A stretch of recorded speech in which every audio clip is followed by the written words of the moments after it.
नमस्कार, मेरा नाम है शिवानंद उपाध्याय और आप देख रहे हैं ई लर्निंग क्लासेस। आज हम बौद्ध धर्म शुरू करेंगे और इसको आज ख़त्म करने का प्रयास करेंगे। तो एक बात जो इसमें निहित है वो ये है कि समय ज़्यादा लगेगा। तो आइए शुरू करते हैं बौद्ध धर्म। बौद्ध धर्म के संस्थापक महात्मा बुद्ध थे।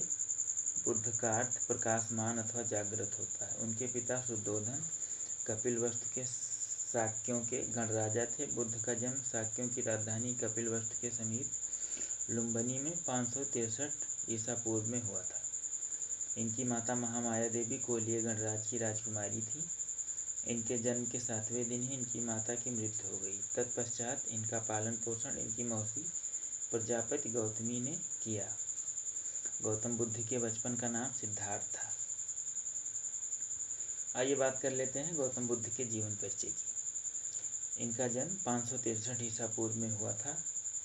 जन्म स्थान इनका है लुम्बिनी, जो कि नेपाल में है। बचपन का नाम था इनका सिद्धार्थ, गोत्रीय अभिधान गौतम। पिता का नाम शुद्धोधन कपिलवस्तु के शाक्य के गण प्रधान थे। माता का नाम माया देवी अथवा महामाया, ये जो थी वो कोलीय गणराज की कन्या थी। पालन पोषण सिद्धार्थ का इनकी मौसी प्रजापति गौतमी द्वारा किया गया, क्योंकि इनकी माता का देहांत हो गया था इनके जन्म के 7वें दिन ही। और बात करें इनकी पत्नी की, तो इनकी पत्नी का नाम यशोधरा था। अन्य नाम गोपा, बिंबा तथा भद्रकक्षा था। इनके पुत्र का नाम राहुल था। इनके घोड़े का नाम कंथक, सारथी का नाम चाण था। इनकी मृत्यु हुई थी 483 ईसा पूर्व में। कहाँ हुई थी? मल्लों की राजधानी कुशीनगर में। 16 वर्ष की अवस्था में सिद्धार्थ का विवाह शाक कुल की कन्या यशोधरा से हुआ था। सिद्धार्थ से यशोधरा को एक पुत्र हुआ जिसका नाम राहुल था।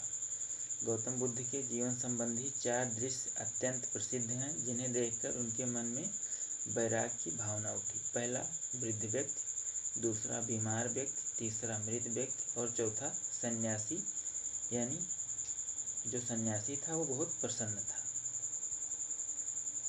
आइए बात करते हैं बुद्ध के जीवन से संबंधित बौद्ध धर्म के प्रतीकों की। नंबर 1 पे है घटना और दूसरे कॉलम में दिया गया है चिन्ह या प्रतीक। तो इनके जन्म का जो प्रतीक है या चिन्ह है, सिंबल है, वो कमल व साँड़ है। ग्रह त्याग घोड़ा, ज्ञान पीपल यानी बोध वृक्ष, निर्वाण पद चिन्ह, मृत्यु महापरिनिर्वाण स्तूप। सिद्धार्थ ने 29 वर्ष की अवस्था में सांसारिक समस्याओं से व्यथित होकर गृह त्याग दिया था। इसको बौद्ध धर्म में महाभिनिष्क्रमण कहा गया है। बुद्ध सर्वप्रथम अनुपीय नामक आम्र उद्यान में कुछ दिन रुके। वैशाली के समीप उनकी मुलाकात सांख्य दर्शन के दार्शनिक आचार्य अलार कलाम तथा राजगृह के समीप धर्माचार्य रुद्रक रामपुत्र से हुई। ये दोनों बुद्ध के प्रारंभिक गुरु थे। 6 वर्ष तक अथक परिश्रम एवं घोर तपस्या के बाद 35 वर्ष की आयु में वैशाख पूर्णिमा की एक रात पीपल बोध वृक्ष के नीचे निरंजना यानी पुनपुन नदी के तट पर सिद्धार्थ को ज्ञान प्राप्त हुआ। इसी दिन से वे तथागत हो गए। ज्ञान प्राप्ति के बाद गौतम बुद्ध के नाम से प्रसिद्ध हो गए। बुद्ध और मार, ये वो वाली मार नहीं है डंडे वाली, ये दूसरी मार है। तो आइए देख लेते हैं कौन सी मार है। गौतम ज्ञान प्राप्ति के लिए गया बिहार में निरंजना नदी के तट पर पीपल वृक्ष बोध वृक्ष के नीचे दृढ़ निश्चय के साथ अपनी समाधि लगाई कि ज्ञान प्राप्ति न होने तक समाधि भंग नहीं करेंगे। तभी मार यानी कामदेव के नेतृत्व में अनेक पैशाचिक तृष्णाओं ने उनकी समाधि भंग करने की चेष्टा की, किंतु गौतम निश्चल और अडिग रहे। 8वें दिन उन्हें ज्ञान यानी बोध प्राप्त हुआ और ये बुद्ध कहलाए। धर्मचक्र प्रवर्तन। उर्वेला, जो कि वर्तमान में बोधगया के नाम से प्रसिद्ध है, से बुद्ध सारनाथ यानी ऋषिपत्तनम या मृगदाव आए। यहाँ पर 5 ब्राह्मण सन्यासियों को अपना प्रथम उपदेश दिया, जिसे बौद्ध ग्रंथों में धर्मचक्र प्रवर्तन के नाम से जाना जाता है। बुद्ध ने सर्वप्रथम तपस्सु एवं भल्लिक नाम 2 शूद्रों को बौद्ध धर्म का अनुयायी बनाया। जो बुद्ध के सबसे पहले अनुयायी थे वो कौन थे? तपस्सु और भल्लिक। बुद्ध के राजगृह पहुंचने पर बिंबिसार ने उनका स्वागत किया और वेणुवन विहार दान में दिया। राजगृह में ही सारी पुत्र महामोदगलायन, उपाल, अभय आदि इनके शिष्य बने। ज्ञान प्राप्ति के 8वें वर्ष वैशाली के लिच्छवियों ने बुद्ध को वैशाली आमंत्रित किया तथा कुटाग्रशाला नामक विहार दान में दिया। अपने शिष्य आनंद के कहने पर बुद्ध ने वैशाली में महिलाओं को संघ में प्रवेश की अनुमति दी। प्रजापति गौतमी पहली भिक्षुणी थीं। कौशाम्बी का शासक उदयन बौद्ध भिक्षु पिंडोला भारद्वाज के प्रभाव से बौद्ध बन गया तथा घोषिता राम विहार भिक्षु संघ को प्रदान किया। ज्ञान प्राप्ति के 20वें वर्ष बुद्ध श्रावस्ती पहुँचे तथा वहाँ अंगुलिमाल नामक डाकू को अपना शिष्य बनाया। अंगुलिमाल जो कि बहुत प्रसिद्ध डाकू था, उसको भगवान बुद्ध ने अपना शिष्य बना लिया। आइए देखते हैं नोट में क्या दिया गया है। बुद्ध ने अपने जीवन के सर्वाधिक उपदेश कौशल राज्य की राजधानी श्रावस्ती में दिए हैं। उन्होंने अंतिम उपदेश कुशीनगर में सुभद्र को दिया था। मगध को उन्होंने अपना प्रचार केंद्र बनाया था। महापरिनिर्वाण। महात्मा बुद्ध अपने जीवन के अंतिम पड़ाव में हिरण्यवती नदी के तट पर अपने शिष्य चुंद के यहाँ सूकर माधव भोज सामग्री खाई और अतिसार रोग से पीड़ित हो गए। यहीं पर 483 ईसा पूर्व में 80 वर्ष की आयु में इनकी मृत्यु हो गई। इसे बौद्ध परंपरा में महापरिनिर्वाण के नाम से जाना जाता है। मृत्यु के पूर्व कुशीनारा के परिव्राजक सुभद्र को उन्होंने अपना अंतिम उपदेश दिया।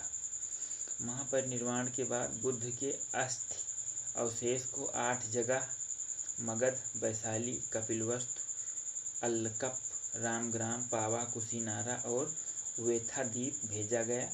इन्हीं 8 क्षेत्रों में स्तूप बनाए गए हैं। आइए बात करते हैं बौद्ध धर्म की शिक्षाओं एवं सिद्धांतों की। बौद्ध ने आम जनता की भाषा पाली में उपदेश दिए। उनके अनुसार सृष्टि दुखमय, क्षणिक एवं आत्मविहीन है। वे ईश्वर एवं अपौरुषेय वेद की सत्ता को अस्वीकार करते हैं। बुद्ध ने जन्म आधारित वर्ण व्यवस्था को अस्वीकारा है। बुद्ध ने प्रतीत समुत्पाद को संपूर्ण जगत पर लागू किया है। महात्मा बुद्ध के अनुसार एक वस्तु के विनाश के पश्चात दूसरे की उत्पत्ति होती है। प्रत्येक घटना के पीछे कार्य कारण का संबंध है। कार्य कारण का यही सिद्धांत प्रतीत समुत्पाद के नाम से जाना जाता है। बौद्ध ने निर्वाण प्राप्त करने को कहा, अर्थात इच्छाओं और तृष्णाओं से छुटकारा, जिससे जन्म मरण के बंधन से मुक्ति मिले। निर्वाण का अर्थ है दीपक का बुझ जाना, अर्थात जीवन मरण के चक्र से मुक्त हो जाना। बुद्ध ने मध्यम मार्ग यानी मध्यमा प्रतिपदा का उपदेश दिया। बौद्ध धर्म के त्रिरत्न हैं बुद्ध, धम्म और संघ। बौद्ध धर्म के 4 जो आर्य सत्य हैं वो हैं दुख, दुख समुदाय, दुख निरोध और दुख निरोध गामिनी प्रतिपदा। आइए बात करते हैं अष्टांगिक मार्ग की। तो गौतम बुद्ध ने 4 आर्य सत्य में दुख निरोध का उपाय बताया है। इसे दुख निरोध गामिनी प्रतिपदा कहा जाता है। इसे मध्यमा प्रतिपदा या मध्यमा मार्ग भी कहते हैं। उनके इस मध्यम प्रतिपदा में 8 सोपान हैं, इसलिए इसे अष्टांगिक मार्ग भी कहते हैं। इसके 8 सोपान निम्न हैं। नंबर 1 सम्यक दृष्टि यानी वस्तु के वास्तविक स्वरूप की समझ। नंबर 2 सम्यक संकल्प यानी लोभ, द्वेष व हिंसा से मुक्त विचार। नंबर 3 है सम्यक वाक यानी अप्रिय वचनों का त्याग। नंबर 4 पे है सम्यक कर्मांत यानी सत्कर्मों का अनुसरण। नंबर 5 पे है सम्यक आजीव यानी सदाचार युक्त आजीविका। नंबर 6 पे है सम्यक व्यायाम यानी मानसिक शारीरिक व्यायाम। नंबर 7 पे है सम्यक स्मृति यानी सात्विक भाव। और नंबर 8 पे है सम्यक समाधि यानी एकाग्रता। बुद्ध के अनुसार अष्टांगिक मार्गों का पालन करने के उपरांत मनुष्य की भव तृष्णा नष्ट हो जाती है और उसे निर्वाण प्राप्त हो जाता है। बुद्ध के अनुसार जो 10 सील बताए गए हैं वो निम्नलिखित हैं। बौद्ध धर्म में निर्वाण प्राप्ति के लिए सदाचार तथा नैतिक जीवन पर अत्यधिक बल दिया गया है। 10 सीलों का अनुशीलन नैतिक जीवन का आधार है। इन 10 सीलों को शिक्षा पद भी कहा गया है। ये हैं अहिंसा, सत्य, अस्तेय यानी चोरी ना करना, अपरिग्रह यानी किसी प्रकार की संपत्ति ना रखना, मद्य सेवन ना करना, असमय भोजन ना करना, सुखप्रद बिस्तर पर ना सोना, आभूषणों का त्याग, स्त्रियों से दूर रहना यानी ब्रह्मचर्य, व्यभिचार आदि से दूर रहना। गृहस्थों के लिए केवल 5 सील तथा भिक्षुओं के लिए 10 सील मानना अनिवार्य था। आइए बात करते हैं बौद्ध धर्म के दर्शन की। अनीश्वरवाद यानी ईश्वरीय सत्ता में विश्वास नहीं। शून्यतावाद यानी संसार की समस्त वस्तुओं या पदार्थ सत्ताहीन है। नंबर 3 पे है अनात्मवाद यानी आत्मचेतना पर सर्वाधिक बल। नंबर 4 पे है क्षणिकवाद यानी संसार में कोई भी चीज स्थिर नहीं है। आइए अब देखते हैं बुद्ध के जन्म के पूर्व अन्य धार्मिक आंदोलन। संप्रदाय संस्थापक देखते हैं। आजीवक संप्रदाय भाग्यवादी, इसके संस्थापक थे मक्खल गोसाल।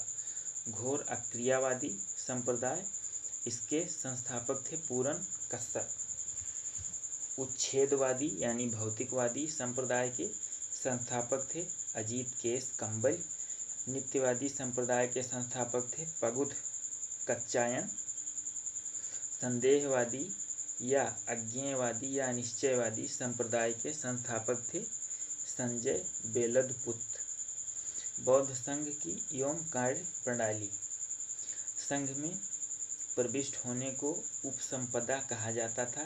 संघ की सदस्यता लेने वालों को पहले श्रमण का दर्जा मिलता था और 10 वर्षों बाद जब उनकी योग्यता स्वीकृत हो जाती थी तब उसे भिक्षु का दर्जा मिलता था। संघ में अल्पवयस्क, चोर, हत्यारा, ऋणी व्यक्ति, दास तथा रोगी व्यक्ति को प्रवेश नहीं मिलता था।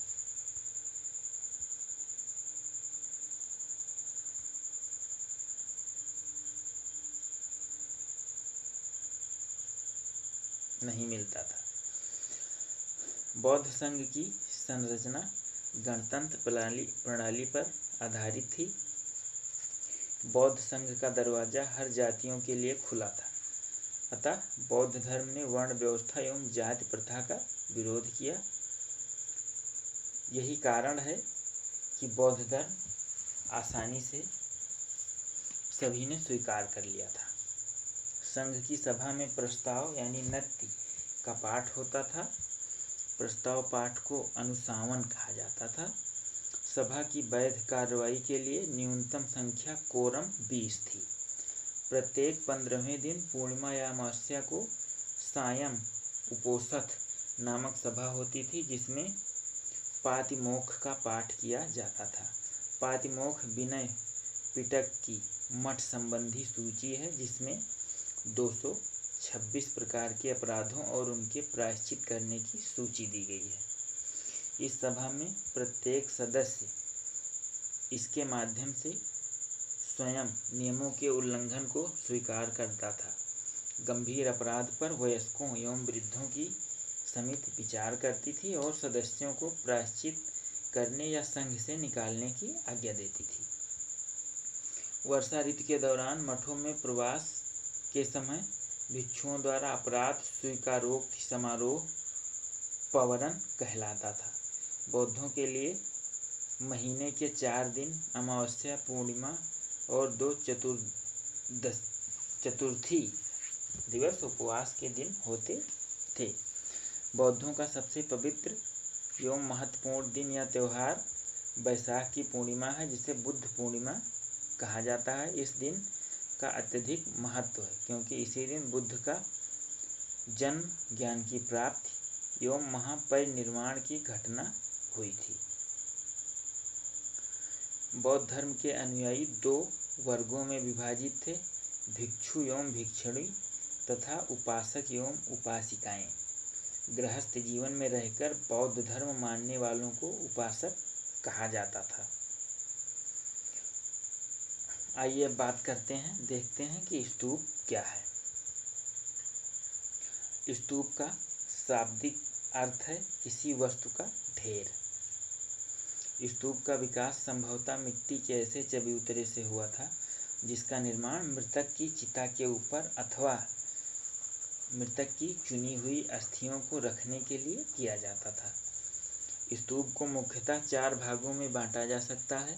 नंबर 1 शारीरिक स्तूप, नंबर 2 पारिभोगिक स्तूप, नंबर 3 उद्देशिका और नंबर 4 पूजार्थक। तो आइए सबसे पहले हम देखेंगे शारीरिक स्तूप। इसमें बुद्ध के शरीर, धातु, केश और दंत आदि को रखा जाता था। पारिभोगिक स्तूप में महात्मा बुद्ध के द्वारा उपयोग की हुई वस्तुएं जैसे भिक्षापात्र, चीवर, संघाटी, पादुका आदि को रखा जाता था। उद्देशिका स्तूप में बुद्ध के जीवन से जुड़ी घटनाओं की स्मृति से जुड़े स्थानों से था। पूजार्थक स्तूप, इसका निर्माण बुद्ध की श्रद्धा से वशीभूत धनवान व्यक्तियों द्वारा तीर्थ स्थानों पर होता था। स्तूप के महत्वपूर्ण हिस्से, वेदिका जिसको रेलिंग भी कहते हैं, इसका निर्माण स्तूप की सुरक्षा के लिए होता था। मेद यानी कुर्सी वो चबूतरा था जिस पर स्तूप का मुख्य हिस्सा आधारित होता था। अंड स्तूप का अर्धगोलाकार हिस्सा होता था। हर्मिका स्तूप के शिखर पर अस्थि की रक्षा के लिए होती थी। छत्र धार्मिक चिन्ह का प्रतीक। सोपान मेधि पर चढ़ने हेतु सीढ़ी। चैत्य का शाब्दिक अर्थ होता है चिता संबंधी। एक चैत्य एक बौद्ध मंदिर है जिसमें एक स्तूप समाहित होता है। पूजार्थक स्तूप को चैत्य कहा जाता है। विहार बौद्ध चैत्यों के पास भिक्षुओं के रहने के लिए आवास बनाया जाता था जिसे विहार कहा जाता था। चैत्यों के उपासना स्थल में परिवर्तित हो जाने के कारण उसके समीप ही विहार का निर्माण होने लगा। नोट: प्रसिद्ध बौद्ध स्थल महाबोधि मंदिर बिहार, द वाट थाई मंदिर, महापरिनिर्वाण मंदिर उत्तर प्रदेश, चौखंडी स्तूप, धर्मराजिका स्तूप, धमेख स्तूप उत्तर प्रदेश, नामड्रोलिंग निंगमापा मोनेस्ट्री कर्नाटक इत्यादि हैं। बौद्ध धर्म की सर्वाधिक महत्वपूर्ण देन भारतीय कला एवं स्थापत्य के विकास में रही। सांची, भरहुत, अमरावती के स्तूप तथा अशोक के शिला स्तंभों, कारले की बौद्ध गुफाएं, अजंता एलोरा, बाघ व बराबर की गुफाएं इसकी सर्वश्रेष्ठ कृति हैं। बुद्ध की प्रथम मूर्ति संभवतः मथुरा कला में बनी थी। सर्वाधिक बुद्ध मूर्तियों का निर्माण गांधार शैली में हुआ है। आइए अब देखते हैं कि बौद्ध संगीतियों का आयोजन कब कब हुआ। बौद्ध धर्म का प्रचार प्रसार करने के लिए 4 बौद्ध संगीतियों का आयोजन किया गया। प्रथम बौद्ध संगीत का जो आयोजन था वो राजगृह के सप्त पर्ण गुफा में हुआ था। इसकी अवधि थी 483 ईसा पूर्व और ये किसके शासनकाल में हुई थी? अजातशत्रु के शासनकाल में ये हुई थी और इसके अध्यक्ष थे महाकश्यप। इसका कार्य था कि बुद्ध के उपदेशों को सुत्त पिटक तथा विनय पिटक में अलग अलग संकलित किया गया था। आइए बात करें अब द्वितीय बौद्ध संगीत की।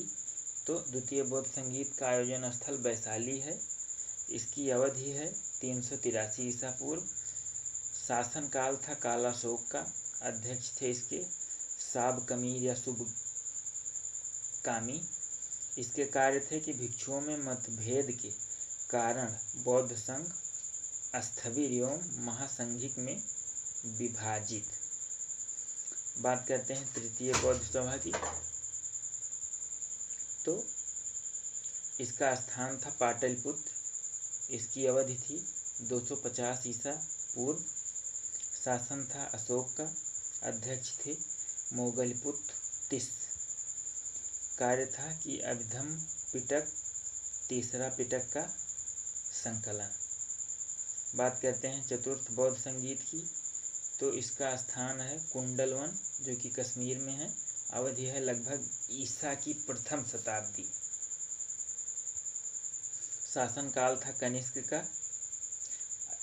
इसके अध्यक्ष थे वसुमित्र और इसके कार्य थे कि बौद्ध धर्म का हीनयान एवं महायान संप्रदायों में विभाजन। हीनयान में वस्तुतः स्थविरवादी तथा महायान में महासंघिक थे। आइए अब देखते हैं कि हीनयान और महायान में क्या अंतर है। हीनयान के प्रमुख संप्रदाय हैं वैभाषिक तथा सौत्रांतिक, स्थविरवादी, सर्वास्तिवादी तथा सम्मितीय। हीनयान के अन्य उपसंप्रदाय हैं। बौद्ध धर्म के अंतर्गत सर्वास्तिवादियों की मान्यता थी कि फिनोमिना के अवयव पूर्णतः क्षणिक नहीं है, अपितु अव्यक्त रूप में सदैव विद्यमान रहते हैं। महायान बौद्ध संप्रदाय के दो मुख्य भाग हैं। नंबर 1 शून्यवाद या माध्यमिका एवं विज्ञानवाद या योगाचार। हीनयान में बुद्ध महापुरुष के रूप में है, जबकि महायान में देवता के रूप में स्थापित हो गए हैं। हीनयान में बुद्ध को प्रतीकों के रूप में दर्शाया गया है, जबकि महायान में मूर्ति पूजा शुरू हो गई है। हीनयान स्वयं के प्रयत्नों पर बल देता है, जबकि महायान गुणों के स्थानांतरण पर बल देता है। हीनयान का आदर्श है अरहत पद की प्राप्ति, जबकि महायान में बोधिसत्व की परिकल्पना मौजूद है। बोधिसत्व महायान का आदर्श बोधिसत्व है। बोधिसत्व करुणामय माने गए हैं, जो समस्त प्राणियों को प्रबोध के मार्ग पर चलने में सहायता करने के लिए स्वयं की निर्वाण प्राप्ति विलंबित करते हैं। ये मानव अथवा पशु किसी भी रूप में हो सकते हैं। महायान का आदर्श बोधिसत्व अवलोकितेश्वर था, जिसे पद्मपाणि, अमिताभ, मंजूनाथ, मैत्रेय, भाभी आदि नामों से भी जाना जाता था। नोट: कन्हेरी शैलकृत गुफा में 11 सिरों के बोधिसत्व का अंकन मिलता है। बात करें वज्रयान संप्रदाय की। 7वीं-8वीं शताब्दी के आते आते बौद्ध धर्म के नियमों में और परिवर्तन आया। परिणाम स्वरूप वज्रयान संप्रदाय का उदय हुआ। इस संप्रदाय के अनुयायी बौद्ध को अलौकिक शक्तियों वाला पुरुष मानते थे। इस संप्रदाय के सिद्धांत मंजूश्री, मूलकल्प तथा गुहा समाज नामक ग्रंथों से मिलते हैं। इसमें तंत्र मंत्र पर बल दिया गया और बुद्ध को देवी तारा से जोड़ दिया गया। वज्रयान साधु गुह्य साधना का प्रयोग करने लगे और पंचमकार, मध्य, मास, मैथुन, मत्स्य मुद्रा की साधना करने लगी। वज्रयान संप्रदाय के अंतर्गत 10वीं शताब्दी में एक अन्य संप्रदाय कालचक्रयान अस्तित्व में आया। इसमें सर्वोच्च देवता श्री कालचक्र को माना गया। यह संप्रदाय तिब्बत एवं चीन में विशेष रूप से प्रचलित हुआ। प्रचलित हुआ। आइए देखते हैं बौद्ध साहित्य। महात्मा बुद्ध के महापरिनिर्वाण के उपरांत आयोजित विभिन्न बौद्ध संगीतियों में संकलित किए गए त्रिपिटक संभवतः सर्वाधिक प्राचीन धर्म ग्रंथ हैं। ये त्रिपिटक सुत्त पिटक, विनय पिटक एवं अभिधम्म पिटक के नाम से जाने जाते हैं। आइए सबसे पहले देखते हैं सुत्त पिटक। सुत्त का शाब्दिक अर्थ होता है धर्मोपदेश। सुत्त पिटक में बौद्ध धर्म के सिद्धांतों का उल्लेख है। ये पिटक 5 निकायों में विभाजित है: दीर्घ निकाय, मंझिम निकाय, संयुक्त निकाय, अंगुत्तर निकाय एवं खुद्दक निकाय। सबसे पहला है दीर्घ निकाय, तो सबसे पहले इसको देखते हैं। इसमें महात्मा बुद्ध के जीवन के आखिरी समय अंतिम उपदेशों, मृत्यु तथा अंत्येष्टि का वर्णन किया गया है। दूसरा है मंजिम निकाय।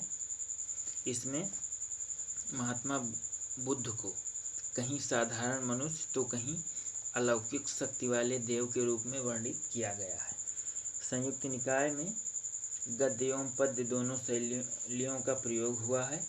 ये निकाय अनेक संयुक्तों का संकलन मात्र है।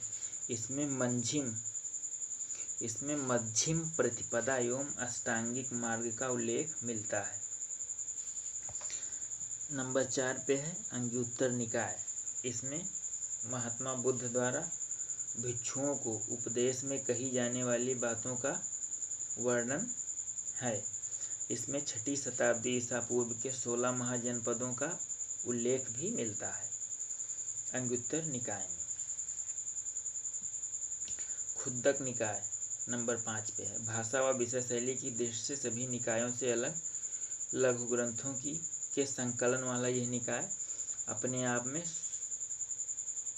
स्वतंत्र एवं पूर्ण है। सुत्त पिटक की रचना आनंद ने की थी।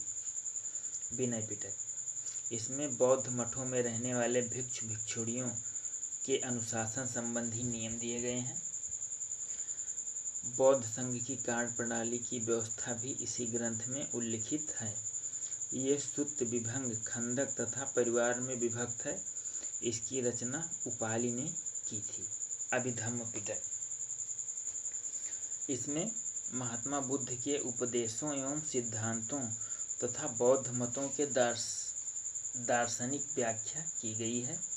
एक मान्यता के अनुसार इस पिटक का संकलन अशोक के समय में संपन्न तृतीय बौद्ध संगीत के मोगल पुत्र तिस्य ने किया था। त्रिपिटक के अतिरिक्त कुछ अन्य बौद्ध ग्रंथ भी पाली भाषा में लिखे गए ये हैं: मिलिंद पन्नो, दीपवंश, महावंश, जातक कथाएं एवं महावस्तु। सबसे पहला है मिलिंद पन्नो।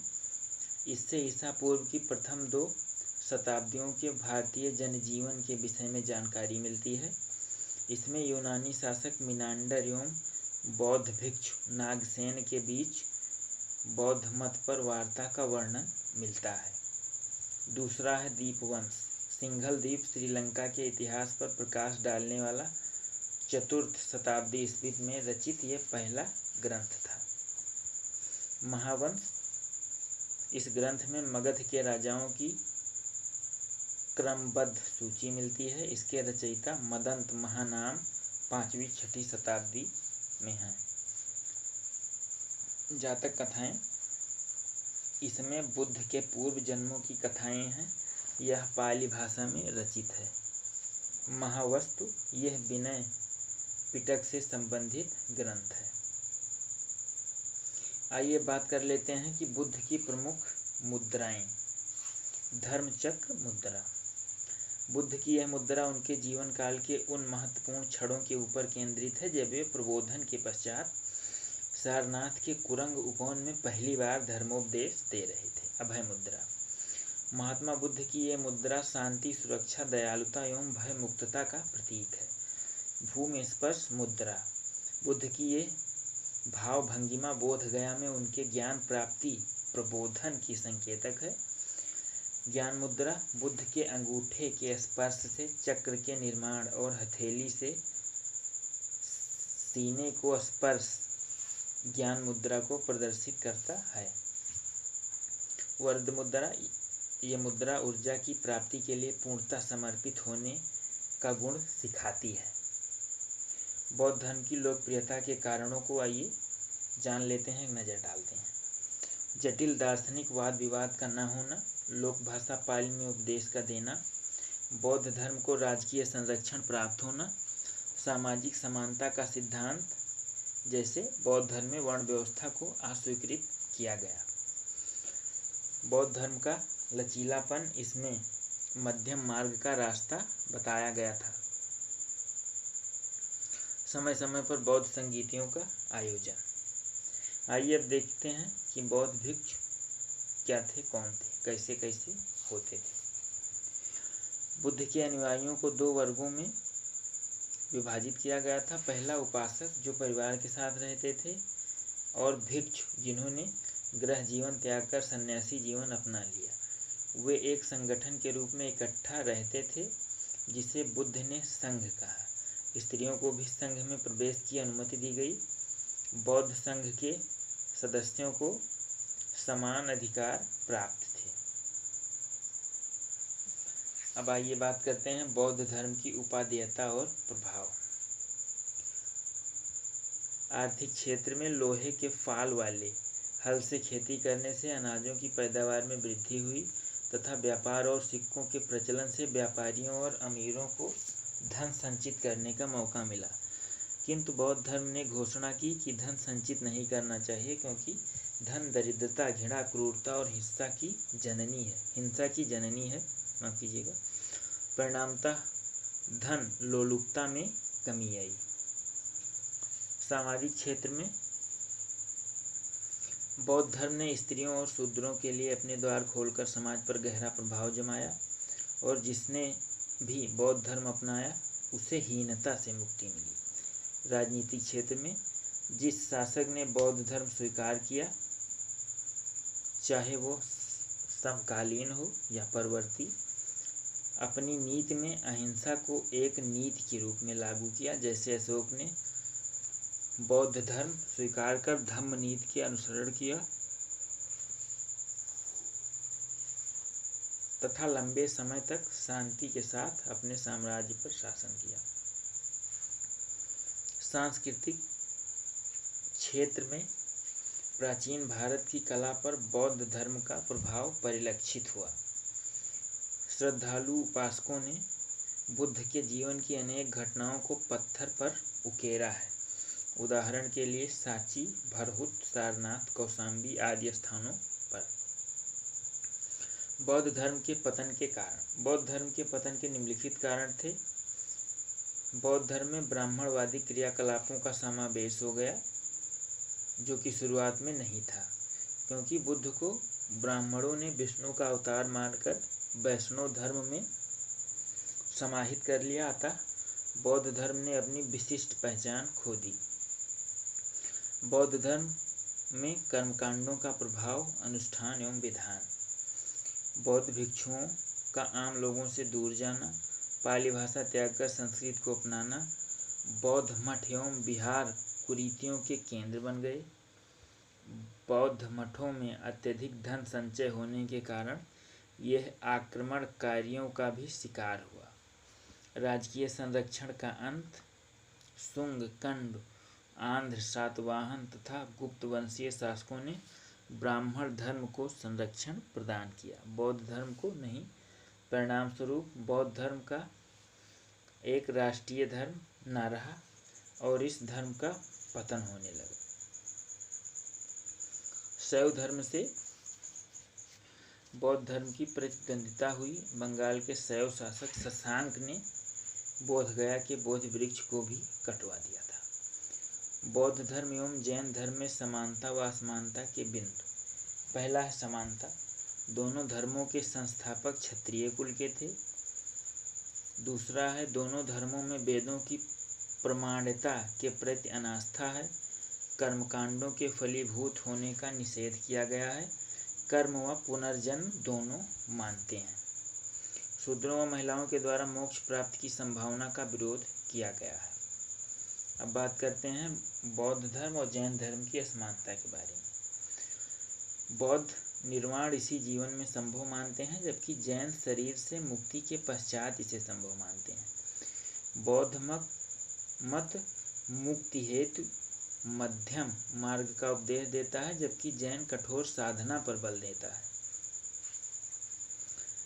बुद्ध ने जाति प्रथा की कठोर निंदा की है, जबकि महावीर ने नहीं।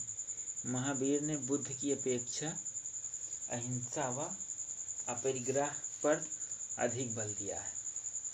मुख्यतः बौद्ध धर्म में पाली तथा जैन धर्म में प्राकृत भाषा का प्रयोग किया गया है।